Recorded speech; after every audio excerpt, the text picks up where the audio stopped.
David Allen once said that we only have two problems in life. You know what you want and you don't know how to get it, or you don't know what you want. But I think there is a third problem.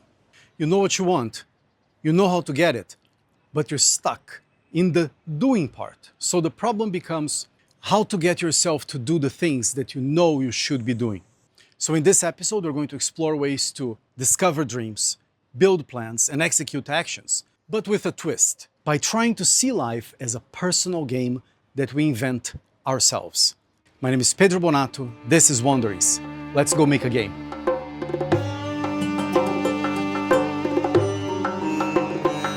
Playing games is in our nature.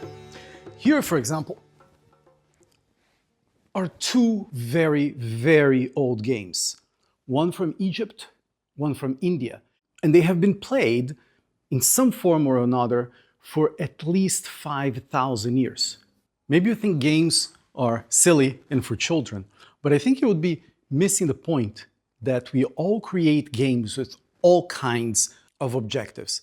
And this is not just for humans. All mammals play. As a kid, I used to love board games and I loved to get my action figures and put them all around the house. And the whole house became a form of play. It actually became an actual game. Right at the time that I was growing up was the first time that they started having video games. But I grew up in the time where the mythology of the stories that I was watching was being introduced to the ability to enact the lives of those characters. So what if we could see our lives as a video game? It would have levels, big bosses, side quests, and the first action would be to try to figure out what you want to do and then figure out a way how to do it. I think modern video games are so addictive and appealing because they put you in direct contact with an answer to those two questions. What do you want to accomplish and how to get there? They're designed to help you along the way and to give you the tools that you need to accomplish your goals.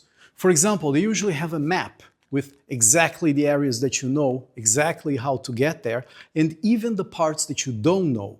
You have an awareness of the known unknowns.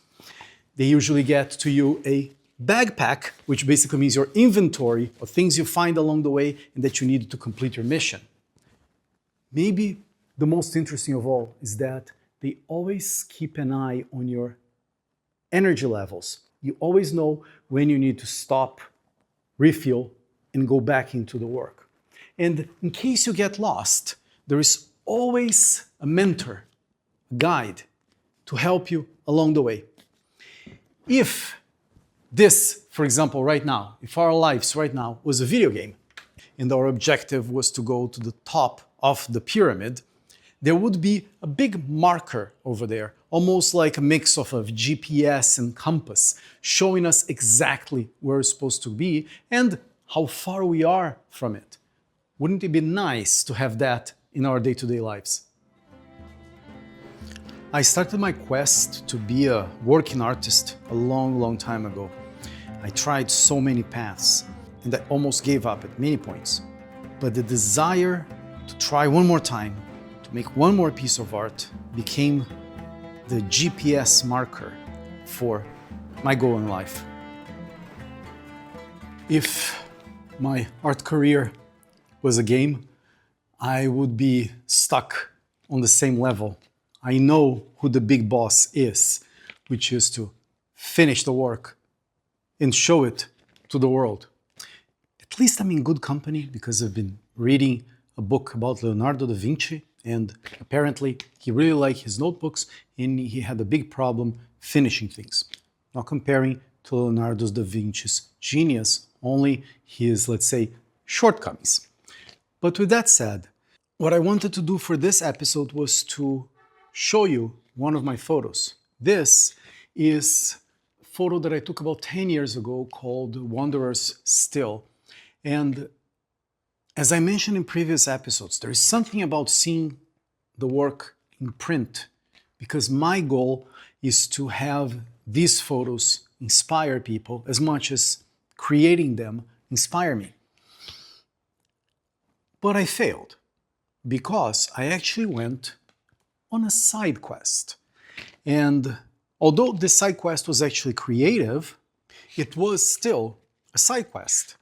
I started using AI, inspired by my photos, in creating scenes for this time-traveling story that I hope to be a comic book and possibly a TV series.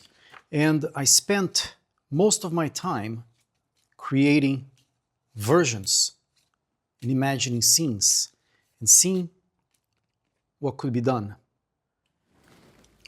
Don't get me wrong, I really enjoyed working on this, and the next episode will be all about this particular side quest. But I did not keep my eye on the compass. The big shiny marker got a little bit away. So let me introduce you to the big boss of this first stage of wanderings. This drive contains about 15 years worth of photos and videos, most of which have never seen the light of day. Since I started the Wanderings project, I released one of the photos that has been trapped in this black monolith. Okay, this is kind of embarrassing because as I was recording this, I saw the absurdity of the situation. I have hundreds of potentially very cool photos inside these drives. I have so many ideas of other things to do, and they have not been coming out consistently for many, many years. And of course, when you're stuck on the same level, sort of like trying to beat the same boss the same way over and over again, or even in different strategies, but it never works, you kind of get a bit discouraged, right? You kind of don't want to play. You would think, well, you have a bunch of stuff, even if it's organized inside a drive, so you go through the files and you put them out as you rediscovered them, right? Well, let me show you what I was actually doing.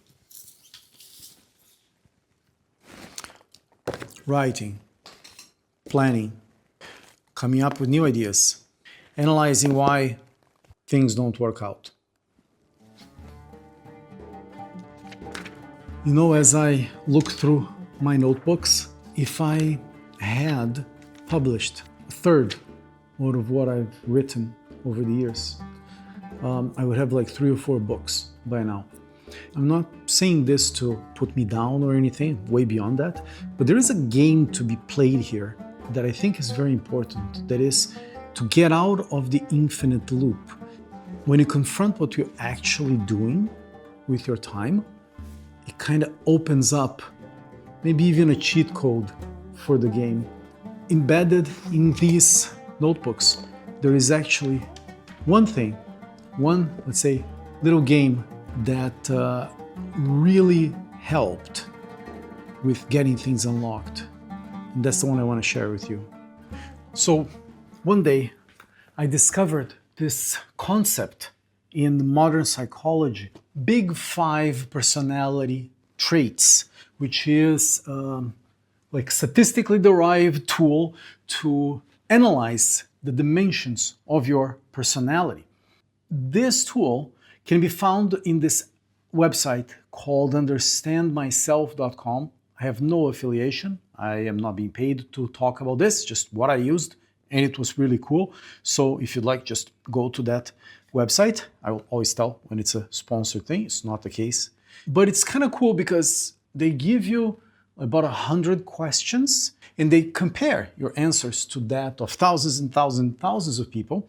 And supposedly it is a very authoritative way of analyzing things. And in any case, it was very useful for me. So let me show you the categories and then I'll tell you how I placed on them. And it's really cool and really fun to do this exercise because it does show a lot about yourself. At least to me, it did. The first one is openness, which is a creativity, intellect domain. Then you have extroversion, which is how you like to interact with people and how often.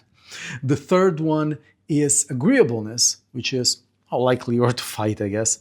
Then you have neuroticism, that is this volatility and withdrawal and how negative emotion you tend to accumulate.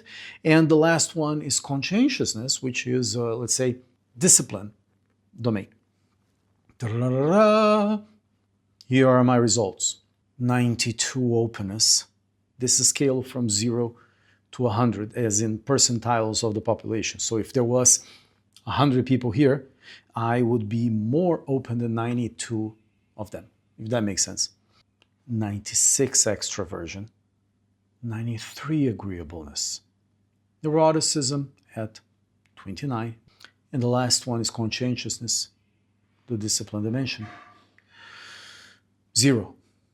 And that was not news to me, but it was a bit weird to see it so low. And because I took this test a couple of years ago and I was in a bad place, so they even say that, oh, maybe you're a bit too harsh on yourself, but kind of checks. So the takeaway from this, from me, in terms of our idea of gamifying life, to me, it was never a problem to have ideas. It was never a problem to interact, create, keep going, doing new things. Because I have low neuroticism, doesn't really bug me if things are not really working the way that I want. And then the low conscientiousness is the thing that needs to be addressed, needs to be fixed. And I have always tried to find that in people that inspire discipline and all that kind of stuff, and also on systems. So I try to create all sorts of systems, and I was going to even show you one that is a gamification of the system that I have created, but I don't think that's the best thing to do as of right now, because there is only one game that I've been playing in a way that really helped to keep the boat flowing. And for that, I'll have to show you something that I got in India, that is this bracelet. This is called a kara. This is from the Sikh tradition. It's one of the 5 objects that the Sikh have. And this particular one is made of steel. And the idea is that you wear it on your wrist. It symbolizes constraint, commitment, and discipline. And since I love bracelets and cuffs, I decided to create a little game for discipline for myself using this as inspiration. Okay, so here's the game. This is the Sikh Kara from India, and I placed it together with other bracelets and other cuffs that I have and wore very often. And the idea is, as you saw with the example of the pyramid with a marker, to have that beacon showing where you want to go and what you want to do and how far you are from it, I decided to have this particular cuff here. This is from Georgia. I think this particular one is about 2,000 years old. And this is sort of like a symbol of the objective, which is to live a creative life and make sure that that is of service to other people. And this is something that I place on my desk or wherever I am as a reminder of why I am doing all this. And now, the rings and the cuffs. I was really interested with this Sikh idea of 5 objects, and I saw the number 5 appearing everywhere, not in a mystical way, but just as in a practical way, I guess. There are 5 levels, horizons of focus in David Allen's GTD methodology. There are 5 steps on that. I think there are 5 steps on the craft of anything from idea to completion. There are 5 kinds of artworks that I like to make, and there are 5 main areas of life. But we cannot hold all these things at once, and so at least I cannot with my low conscientiousness. So here's the game. I get to choose between 3 states. I can play, have fun. This is my Egyptian cuff. This is for creativity, for actual creative work. That's the one that I used on the field when I'm going out for years now. This is from Thailand. And when it is time to deal with business, to finish things, to get the work done, this is the one. And I can either be wearing it if I'm out and about, but if I'm here, it's sort of like pointing towards me. So if I am in this mode, that's all I am allowed to do. In a way, it's putting guardrails on what I need to do.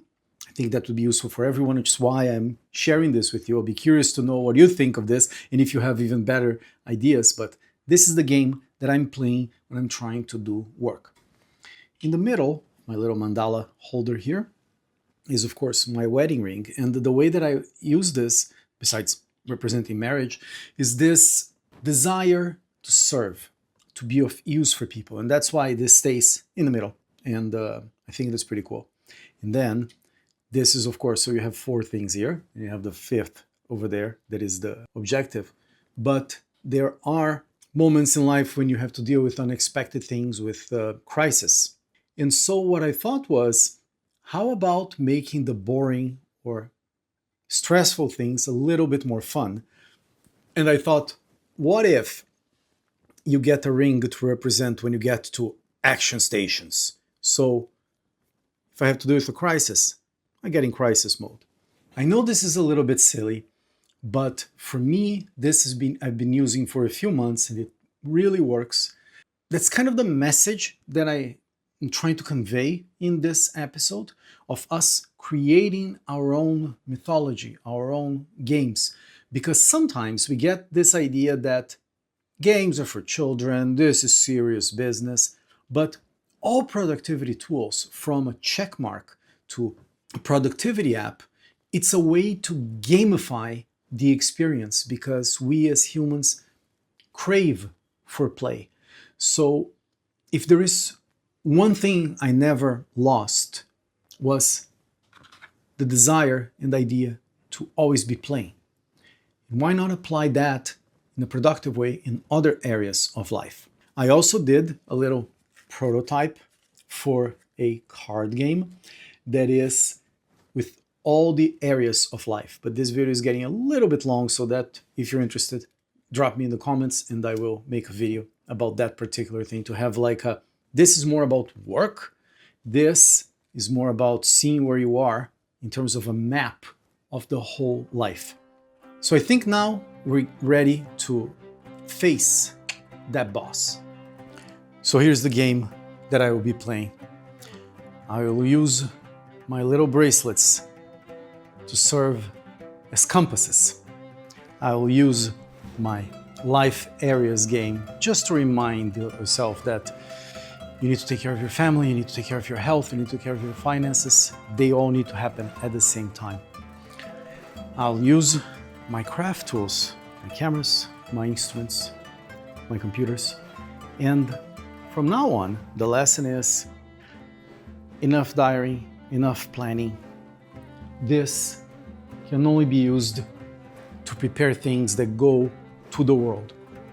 And I'll make sure to tackle all the photos that I have created over the years that have not seen the light of day yet. They're just waiting to be young again.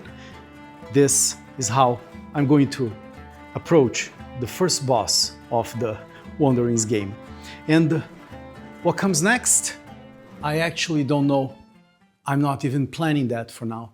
I used to, in my notebooks, basically try to come up with the whole future and all possible futures. And that is a dead end.